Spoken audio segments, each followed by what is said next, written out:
এক লোক গাঞ্জা খাইয়া পাগল হয়েছিল, তার নাম ছিল পিনিক বাবু। পিনিক বাবু একদিন সকালবেলা গাট্টি গুট্টি মাথায় নিয়ে ঢাকার উদ্দেশ্যে রওনা করলো। গ্রামের লোকেরা তাকে জিজ্ঞেস করলো, কি রে কই যাস?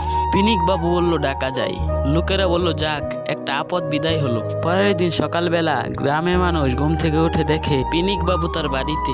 সবাই অবাক হয়ে জিজ্ঞেস করলো, কিরে বাবু, তুই না ঢাকা চলে গেলি, তুই আবার বাড়িতে আসলি কিভাবে? পিনিক বাবু বলল, ভাই হাঁটতে হাঁটতে কালকে ঢাকা যাওয়ার অর্ধেক পথ শেষ করে সন্ধ্যা হয়ে গেছিল, তো তাই বাড়িতে চলে আসছি।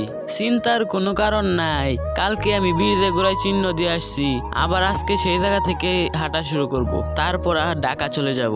আরে শোনো মুসলমান, আমরা হচ্ছে সেই পিনিক বাবুর মতো ঈদের দিন সকালে নামাজ পড়ে দান খয়রাত করি, আল্লাহ তাআলার কিছুটা নৈকট্য লাভ করি, তারপর নাচ গান অশ্লীলতা বেহাইয়াপনায় লিপ্ত হই। ঈদের দিন সন্ধ্যাবেলা আবার আমরা পথভ্রষ্ট হয়ে আবার আগের জায়গায় ফিরে আসি।